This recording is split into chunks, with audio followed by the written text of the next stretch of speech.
Dude, this is exhausting. When's the last time you and I were both this far out of the playoffs? Been a minute.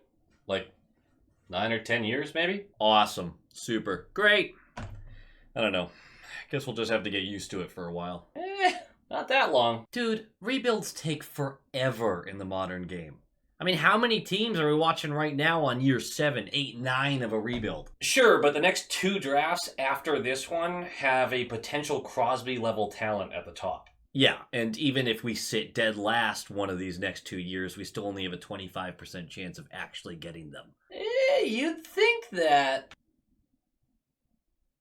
The league's gifting you another superstar, aren't they?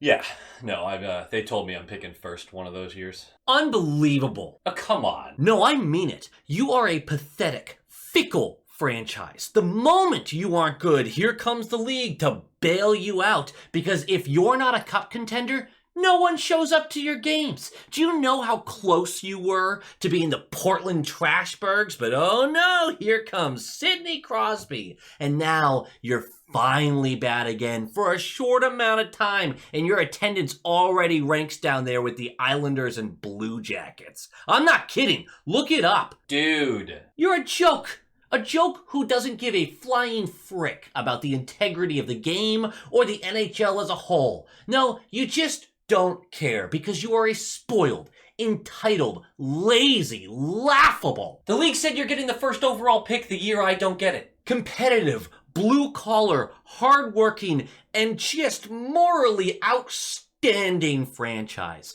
And I am just so appreciative that we can have these honest, face-to-face conversations where we really get into the meat of what it takes to be a winning franchise in the greatest league in the world. Nothing but respect. Love the league. Love their ideas. Happy to be here. Low quality fans of a high quality Bruins team that is a dub. Love to see it. Some of you don't, but I love to see it. I'm not going to let draft position ruin a fat dub. And also, our draft position didn't change. So, who cares? It's a good win. It's a good win. And we got to see a first NHL goal. We got to see the continued growth of this new look top line. New look top line. I'm watching the end of the Masters while I'm recording the video. It's great. Everything's great. It's a good day. It's a good day.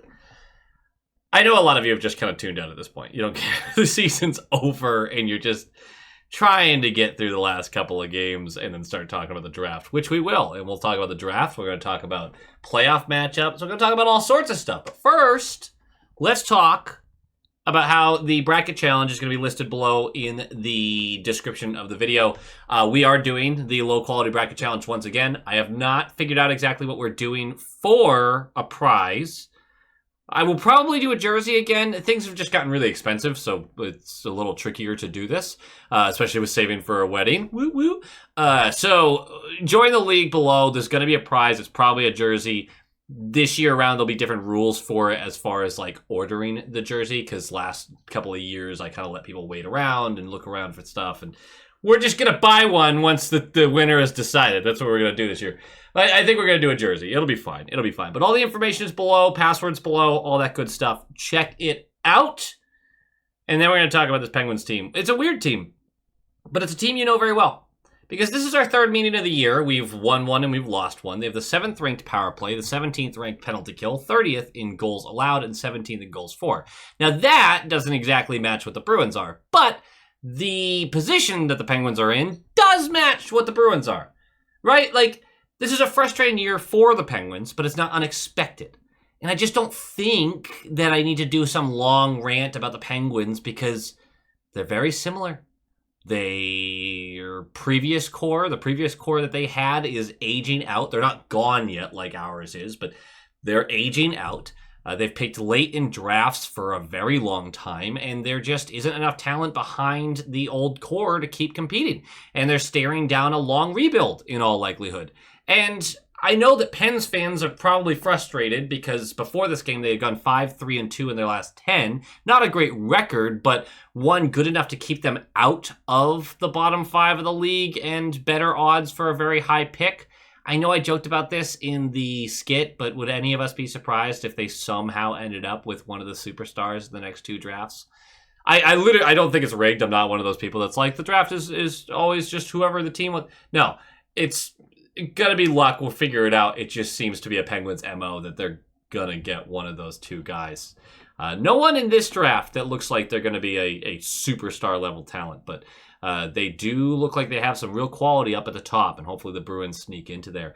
The Bruins lineup for this game: Geeky, Lindholm, Pasta, Lauko, Zacha, Liesel, Kepke, Middlestat, Letary, Huznadinov, Minton, Duran. Zadorov, Jokiharju, Lohrei, Peak, Wotherspoon, Mitchell, Korpisalo at the start. I didn't understand why Huznadinov and Minton would go down to the 4th line. It just doesn't, that's not the way I would portray them in a game. I would put them out in a game, because Huznadinov's small and doesn't really, he plays a good defensive game, but he's not like a lockdown defender. And Minton is that guy, but he should be getting more minutes than a 4th line guy. And then I even made this note before the game. It's the last 2 games of the season. I don't know what the plan is. Frankly, I'm ready to start talking about next year's plan, but I bet they all just get a bunch of minutes anyway. And that's what happened. They didn't get 8 minutes on the 4th line. They got 14, or Minton did because of special teams and stuff. They got real minutes in the game, and I think that's more of what it is. They're just testing out line combos right now, seeing how people play together at the tail end of this season. It's not a big deal at all. I don't think it says anything about where they're going to be put starting next year. Like, Duran is a 4th line guy. Minton and Huznadinov, you would think that they belong higher in the lineup if they're going to stick in the NHL, right? So, the other announcements? I don't think so. Let's talk about this game, right? Easy peasy. Not a lot. This game's, maybe I've tuned out. Like, maybe the problem is, like, I'm not as focused as I usually am as I stare down at the Masters once more. But there wasn't that much happening in this game. We outshot them by a bunch. Like, we were the better team. But this wasn't a game that I have a lot of little details about, because both these teams don't have a clear direction right now. They don't have a clear style of play, and they're just, playing out the last couple games. I don't know. Maybe I find things less interesting because it's not a competitive setting, right? Puck drops. And almost immediately in the game, 3:52 in, Duran's going to go for slashing. So we're going to go to the penalty kill. And it's a good kill. And then, a couple minutes later, Letang is going to go for slashing. We're going to the power play. And it's a great power play. A lot of movement, a lot of chances. Best chance was a wide open cage for Morgan Geeky on a one-timer that goes high and wide. Look, it's classic Geeky. It's not this year's Geeky or really the last 4 months Geeky, but it's classic. It's October Geeky. And it made me chuckle a little bit because there's times where I miss that Geeky. Not in like a hockey sense, but in how funny it was to talk about all the time sense.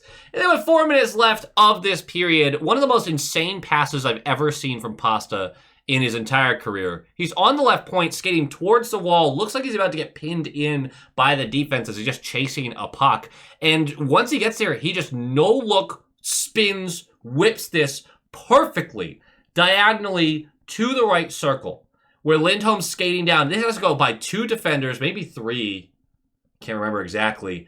But he doesn't see him coming. Like, he looks over his shoulder once. It was crazy. It was tape to tape. It was perfect. And Jari has to make a huge save on him, on Lindholm at that point. But what a pass, man. Go look up that pass. Happens with about 4 minutes left of the first period. Just nuts. It's a weird thing to take a note about that didn't actually happen. Like, nothing actually happened out of it. But it was cool. 1:13 left. Malkin and Wotherspoon get into it after a whistle. Both of them are going to go for roughing. It's 4v4 for 2 minutes, which is very important because with 2.3 seconds left, remember, it's 4v4. I'm going to compliment Elias here because he deserves it. He deserves it. But I would be butchering our defensemen if this had happened to us. The Bruins take the zone and get the puck deep. Elias gets there first, beating Letang to the right corner and flicks it up the boards. It's going to go to Jokiharju on the right point, and Lindholm's going to start skating to the front of the net. Jokiharju is going to send this over to Pasta. After that pass is made, Letang's going to start heading to the front of the net. Too late. Elias has 2 strides on him. Pasta, diagonal, down to the back door. First stop is made by Jari. And then Elias gets to clean up his own rebound, and it's 1-0. And Letang's a full step behind him. Just puck watching. I would be crushing our defensemen for that. I have this year. I have a lot, actually. My goodness. Good job, Elias. Holy shit, Letang, dude. He's tanking. He must be tanking. Second period starts. We score in the last minute of a period. It's crazy. 7-11 in. Kovanen for tripping. We're going to the power play. The rest were really bad, by the way, in this whole game. They were really bad the whole game. I can't even remember which penalties were bad. Like, half of them were just bad calls. 8:52 in. The power play is dwindling. Husnudinov down the right side. Seems like he's getting snuffed out by the defense, and the entire Penguins defense will move to that side of the ice. But he does manage to bump this to Zacha, who realizes that the entire Penguins defense penalty kill has moved over to the right side. Liesel is wide open in front. Great pass. Jari gets a piece. Not enough. It's 2-0, and it's his first NHL goal for Fabian Liesel. Love to see it. The confidence is growing.